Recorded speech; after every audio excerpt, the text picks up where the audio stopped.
असम दोस्तों, उम्मीद करता हूँ आप सब खैरियत से होंगे। मैं आपका होस्ट अली अदर हाजिर हूँ एक नई इन्फॉर्मेटिव वीडियो में। आज का हमारा टॉपिक बहुत अहम है क्योंकि ये बच्चों की तरबियत के हवाले से है। सबसे पहले मैं अक्सर अपनी वीडियोज़ में बात करता हूँ कि अपने बच्चों को दीनदारी लाजमी सिखानी चाहिए। इसी के साथ साथ अभी कुछ टाइम पहले चले जाएँ, थोड़ा टाइम पीछे चले जाएँ तो इतनी एजुकेशन नहीं थी, पेरेंट्स ज़्यादा एजुकेटेड नहीं होते थे। मैक्सिमम घरों में या माँ पढ़ी लिखी मिल जाएगी या बाप पढ़ा लिखा होता था, दोनों में से कोई एक पढ़ा लिखा होता था। बहुत कम ऐसा होता था कि माँ भी पढ़ी लिखी और बाप भी पढ़ा लिखा है। तो आजकल हमारी कुछ किस्मती भी है कि तालीम हर घर में आ गई है, शुक्र अल्हम्दुलिल्लाह, क्योंकि तालीम के बगैर इस दौर में सर्वाइव करना मुश्किल है थोड़ा। तो इससे जो बच्चों की तरबियत का अंदाज़ है वो भी बदला है। लेकिन मैं एक चीज़ यहाँ पे ज़ाहिर करना चाहूँगा कि ऐसी तालीम का कोई फ़ायदा नहीं है जिससे हमारी आखिरत बर्बाद हो या हम लोग अपनी आखिरत संवार ही ना सकें। तो इस तालीम में दो चीज़ें अगर आप अपने बच्चों में ऐड कर देंगे तो इंशाअल्लाह वो दुनियावी तौर पे भी और आखिरत की तौर पे भी अच्छे साबित होंगे इंशाअल्लाह। मैं अपनी बीती आपके साथ थोड़ा सा शेयर करूँगा। सबसे पहले मैं आपको बताऊँ कि बच्चे को अच्छे स्कूल में पढ़ाएं, कोई पाबंदी नहीं है, जितना पढ़ाना है पढ़ाएं, कोई पाबंदी नहीं है। देखें, हमारा बच्चा कोई भी ज़िद करता है या उसकी कोई ख्वाहिश होती है, पेरेंट्स की कोशिश होती है कि वो पूरी हो।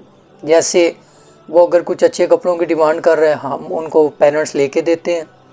वो कहीं जाने का ज़िद करता है तो पेरेंट्स की कोशिश होती है कि यार हम लोग अपने बच्चे को वहाँ से घुमा लें। एक्सेट्रा जो भी है, बाइक, छोटी साइकिल दिलवा देंगे, बाइक हो गया छोटा वो दिलवा देंगे, हर कोशिश होती है। लेकिन इसके साथ साथ हमें ये चाहिए कि हम अपने बच्चों की आखिरत की भी फ़िक्र करें। अब तालीम के ज़रिए ही, एजुकेशन के ज़रिए ही हम अपने बच्चों को कैसे दीनदार भी बना सकते हैं और बच्चे के अंदर दीनदारी आएगी। जब बच्चे के अंदर दीनदारी आएगी तो वो एक आगे नस्लों तक जाएगी, वो उसी तक महदूद नहीं रहेगी। सबसे पहले अपने बच्चों को आप अरबी लैंग्वेज लाजमी सिखाएं। इससे फ़ायदा क्या होगा कि जब वो अल्लाह का कुरान पढ़ेगा वो अरबी ज़ुबान में उसको समझ आएगी कि यार अल्लाह का हुक्म क्या है। जब वो अल्लाह का हुक्म उसको समझ आना शुरू हो जाएगी तो फिर आपको कुछ और बताने की उसको ज़रूरत ही नहीं है। सिंपल कुरान पकड़ें, कहूँ बेटा पढ़ो, तो वो पढ़ेगा, उसको समझ आएगी क्योंकि उसने अरबी सीखी हुई है। दूसरा, अल्लाह का कलाम भी देखें अरबी ज़ुबान में। मैं कहता हूँ कि मुसलमानों को अरबी लैंग्वेज लाजमी सीखनी चाहिए। हर स्कूल में अरबी लैंग्वेज कोर्स की एक क्लास होनी चाहिए, जो नहीं है, अफसोस के साथ कहना पड़ता है। लेकिन एक और बात इसी के साथ मैं ऐड करूं, हमें अल्लाह ने मौका दिया, मौका भी था, टाइम भी था, हमने ख़ुद गफलत की, नहीं सीख सके। बहरहाल ये एक अलग टॉपिक है।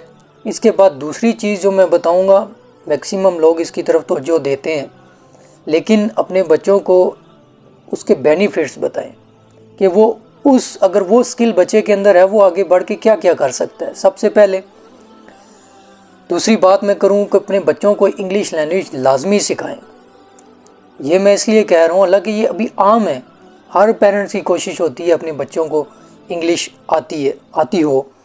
लेकिन अभी भी मैं बाज़ घराने देखता हूँ, बाज़ गाँव एरियाज़ में देखता हूँ कि वो इंग्लिश लैंग्वेज को ना as a non Muslim language को तसव्वुर किया जाता है। ऐसा नहीं है। English all over the world बोली जा रही है। आप दुनिया के किसी कोने में भी चले जाएं, आपको इंग्लिश बोलने वाला बंदा मिलेगा, आप वहाँ सर्वाइव कर सकते हैं। अब इसका फ़ायदा आपने कैसे उठाना है? एक तो ये कि आप दुनिया में किसी कोने में भी जाएं, आपको कोई परेशानी नहीं होगी, आप इजीली सर्वाइव कर सकेंगे, वहाँ पे इंग्लिश बोलने वाले बंदे आपको मिलेंगे। दूसरा, मैं इन ड्राइव काम करता था पहले, तो काफ़ी टाइम ऐसा हुआ, काफ़ी दफ़ा ऐसा हुआ कि मेरे साथ कुछ नॉन मुस्लिम्स बैठे, कुछ कोरियंस, जापानीज़, चाइनीज़, यहाँ तक कि न्यूयॉर्क और जर्मनी का भी एक बंदे ने मेरे साथ ट्रैवल किया। अब मेरे अंदर मुझे थोड़ी बहुत इंग्लिश आती है, इतनी कोई ख़ास नहीं आती, जितनी आती है मैंने उसके मुताबिक उनके साथ मैंने बात की। लेकिन ख्वाहिश थी कि यार इनके साथ थोड़ी और बात करूं, थोड़े अपने दीन के बारे में बताऊं। वो इसलिए کہ دیکھیں اللہ کے نبی نے ہمیں ڈگری دے دی ہے، اس کے لیے عالم ہونا یا حافظ ہونا ضروری نہیں ہے۔ ہم نے ہر چیز عالم حافظ پہ تھوپ دی ہے، خود سائڈ پہ ہو کے بیٹھ گئے ہیں۔ ایسا نہیں ہے، اللہ کے نبی نے ڈگری دے دی ہے کہ بھئی قرآن کی ایک آیت بھی آتی ہے نا، تمہارا فرض ہے دوسروں تک پہنچاؤ۔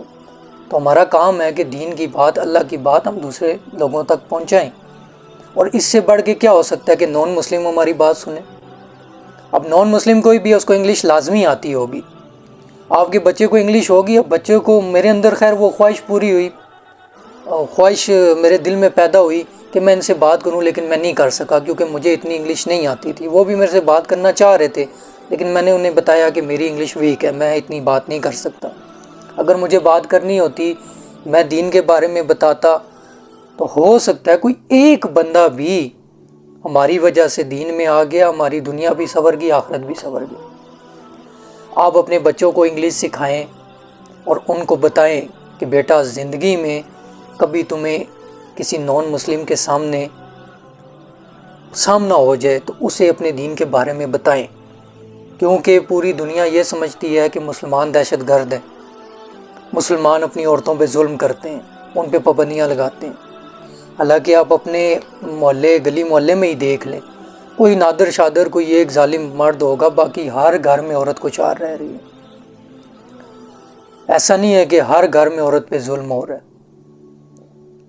اس وجہ سے اپنے بچے، آپ کے بچوں کو انگلش آتی ہوگی، آپ اپنے بچوں کو بتائیں بیٹا انگلش سیکھ لے ہو، اس سے فائدہ بھی اٹھانا، ایک تو دنیا میں سروائیو کرنا ایزی ہوگا، دوسرا آپ کے سامنے کوئی نان مسلم آ جاتا ہے تو آپ کم از کم اپنے دین کی بات کوشش کریں۔ ایک دم نہیں شروع کرنا، طریقہ کار ہوتا ہے، پہلے آپ بیٹھیں، گپ شپ لگائیں، اس کے بعد دین کے بارے میں بتائیں۔ اب اس پہ میں ایک بندہ مجھے بتا رہا تھا، اس کے ساتھ میں ٹریول کر رہا تھا، تو مجھے کہتا ہے یار میرا ایک دوست ہے، وہ مجھے کہتا ہے یار وہ کیب چلاتا ہے آؤٹ آف کنٹریز میں، یورپ میں۔ وہ مجھے بتاتا ہے کہ یار یہاں پہ ایک چیز میں نے بہت نوٹس کی ہے کہ میرے ساتھ کوئی بھی نان مسلم لیڈیز آ کے بیٹھتی ہیں، ٹریول کرتی ہیں، تو وہ سب سے پہلے ایک ہی سوال کرتی ہیں کہ آپ کی کنٹری میں، جب انہیں پتہ لگتا ہے کہ میں پاکستانی ہوں، ظاہر ہے محسوس ہو جاتا ہے کہ یار یہ بندہ ہماری کنٹری کا نہیں ہے۔ جب انہیں پتہ چلتا ہے اسپیشلی میں پاکستانی ہوں، تو وہ ایک ہی سوال کرتی ہیں کہ آپ کے ملک میں عورتوں پہ اتنا ظلم کیوں کیا جاتا ہے؟ حالانکہ سب سے پہلے ہمارے دین نے آ کے عورت کو عزت بخشی ہے۔ اتنی عزت ہمارے دین نے عورت کو دی ہے، اتنی عزت کوئی اور نہیں دے سکتا، کسی اور مذہب میں نہیں۔ آؤٹ آف کنٹریز میں تو عورت ایک ٹیشو پیپر ہے، اس کی اتنی ویلیو ہے، لیکن ہمیں دیکھیں، ہم ماشاءاللہ اپنی عورتوں کے ساتھ ایسا بیہیو کرتے ہیں، کوئی آنکھ اٹھا کے دیکھے تو ہمارا دل کرتا ہے کہ اس کی آنکھیں نکال لیں۔ وہاں پہ ایسا نہیں ہے۔ تو یہ دو چیزیں آپ نوٹس کر لیں، ایک اپنے بچوں کو عربی لازمی سکھائیں، انگلش لازمی سکھائیں، ان کے بہت سارے بینیفٹس ہیں، آپ اپنی زندگی میں بدلاؤ دیکھیں گے۔ امید کرتا ہوں آپ کو میری ویڈیو اچھی لگی ہوگی، اگر اچھی لگی ہے لائک کریں، شیئر کریں، کمنٹ کرتے ہیں۔ ملتے ہیں ایک نیکسٹ انفارمیٹیو ویڈیو میں، تب تک کے لیے اللہ حافظ۔